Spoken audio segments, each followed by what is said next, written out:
মহিলা তার বাচ্চা নিয়ে, শিশু বাচ্চা, নিষ্পাপ বাচ্চা কোলে নিয়ে দাঁড়িয়ে আছে আমার নবীজি বিশ্বনবী মুহাম্মদ রাসূলুল্লাহ। এমন সময় আমার নবীজির ওই বাচ্চার দিকে তাকিয়েছে, বাচ্চাও আমার নবীর চেহারার দিকে তাকিয়েছে। তাকানোর সঙ্গে ছোট্ট বাচ্চা, মাসুম বাচ্চার জবানটা আল্লাহ রাব্বুল আমিন খুলে দিয়েছে। আমার ভাইরা জবাব দেন, বাচ্চার জবান খুলে দিলেন কে? আরো আসতে আমার ভাইরা, মক্কা শরীফ থেকে 3 মাইল দূরে একটা পরিবারের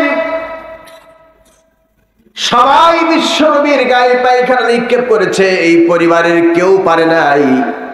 একটা মহিলা তার পেটে বাচ্চা থাকার কারণে মহিলা পারল না, এই জন্য আক্ষেপ করে বলছে, আরে সবাই মুহাম্মদকে অপমান করতে পারলো, আমি তো পারলাম না বলি বারংবার নিজের বাড়ির সামনে একটা পাথর ছিল, পাথরে হাত জোরে জোরে থামা মারা, বললে আহারে আমার জীবন ধ্বংস হোক, কারণ আমি মুহাম্মদকে কিছুই করতে পারলাম না। আমার ভাইয়া এবার জবাব দেন, নবীকে অপমান করবে আর আমার আল্লাহ কি বসে বসে তামাশা দেখবেন নাকি? ওই মহিলা এমন আক্ষেপ করতে করতে বাচ্চা যখন ডেলিভারির সময় চলে এসেছে, এই পৃথিবীর যারা মায়ের জাতি তারা জানে ডেলিভারি কেমন কষ্ট। আমরা পুরুষেরা বুঝি না, যদি বুঝতাম তাহলে আমরা জীবনে কোনোদিন একবার বাচ্চা প্রসব করতাম আর জীবনে বাচ্চা নিতাম না, ঠিক না? আমার ভাইরা, মা বোনেরা জানে, একটা বাচ্চা যখন পেটে আসে, আসার পরে 3 মাস হতে হতে ওর বমির ভাব শুরু হয়ে যায়, খাবারের গন্ধ নিতে পারে না, মাছের গন্ধ পায়, যা খেতে চায় বমি হতে চায়। এমন কষ্ট, এমন যন্ত্রণা একমাত্র পৃথিবীর মায়ের জাতি ছাড়া কেউ উপলব্ধি করতে পারে না। আমার ভাইয়া, এবার বাচ্চা প্রসব করার সময় যখন ঘনি এসেছে, মহিলা আবার আনন্দে আপ্লুতে কেঁপে উঠে বলছে, বাচ্চা তো আমার হবে, তো বাচ্চা তাড়াতাড়ি হোক, যাতে করে আমি আব্দুল্লাহ বা মুহাম্মাদের গায়ে পায়খানা নিক্ষেপ করতে পারি। এমন সময় একটা ফুটফুটি বাচ্চা হয়েছে। এই বাচ্চার 3 দিন মাত্র বয়স হয়েছে।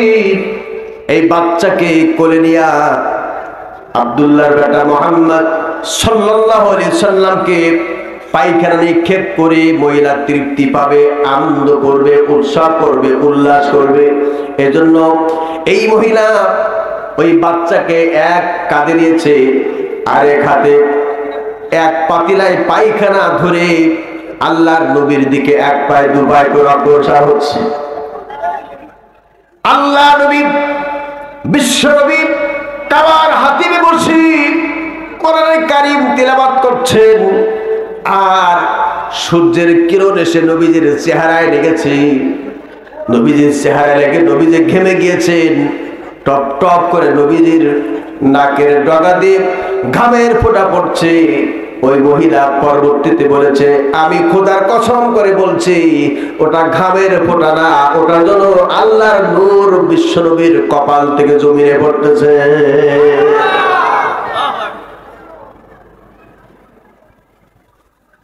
এই মহিলা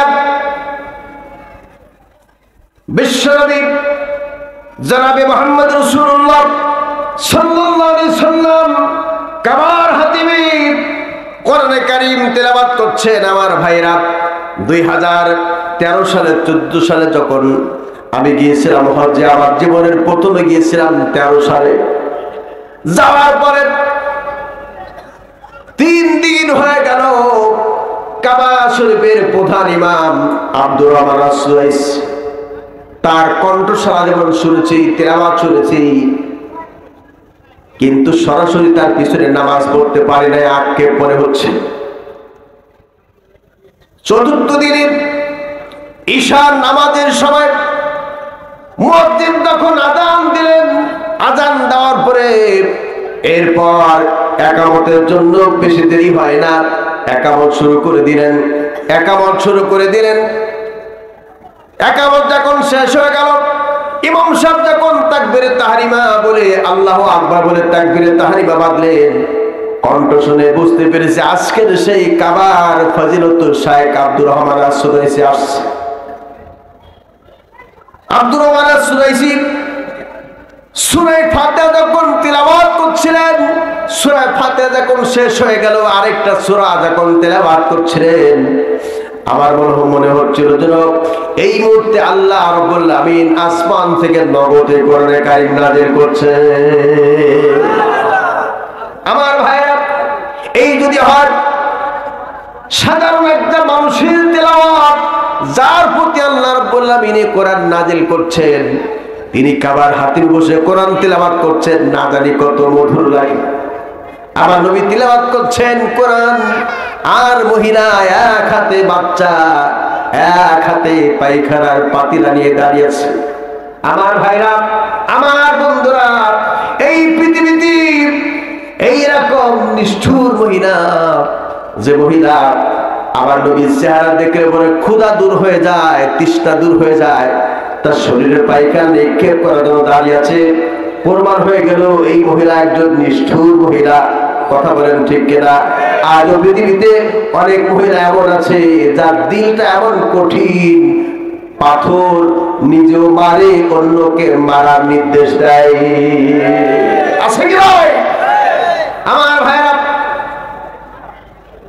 মহিলা বিশ্বনবীকে অপমান করার জন্য তার বাচ্চা এক হাতে পায়খানার পাতিলা ধরে দাঁড়িয়েছে, নবীদের গায়ে নিক্ষেপ করবে। এমন সময় কাবার হাতিমে যে লোকটি বসা আব্দুল্লাহ বেটা মুহাম্মদ, তিনিও যেমন নিষ্পাপ, মহিলার কোলে বাচ্চা তিনিও তেমন নিষ্পাপ। অমনি করে বাচ্চা আল্লাহর নবীর দিকে বাচ্চার দৃষ্টি চলে গিয়েছে, আর নবীও বাচ্চার দিকে দৃষ্টি দিয়েছে।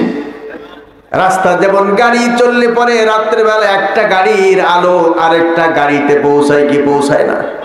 কথা বলুন, পৌঁছায় কি পৌঁছায় না?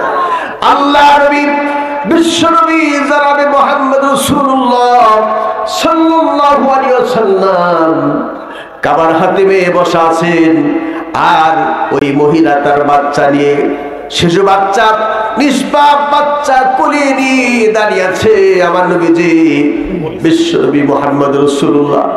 এমন সময় আমার নবীজির ওই বাচ্চার দিকে তাকিয়েছে, বাচ্চাও আমার নবীর চেহারার দিকে তাকিয়েছে। তাকানোর সঙ্গে ছোট্ট বাচ্চা, মাসুম বাচ্চার জবানটা আল্লাহ রাব্বুল আমিন খুলে দিয়েছে। আমার ভাইরা, জবাব দেন, বাচ্চার জবান খুলে দিলেন কে? আরো আসতে, আরো আসতে বলুন। তাই আপনাদের আগের মতো ভয় লাগছে মনে হয়? ভয় লাগছে? এবার জবান খুলে বলুন না, আমরা কার গোলাম?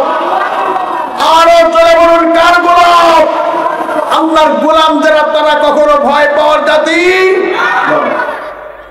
এবার একটু জবান খুলে বলুন, এই ছোট্ট বাচ্চা, 3 দিনের বাচ্চার জবানটা খুলে দিয়েছেন কে?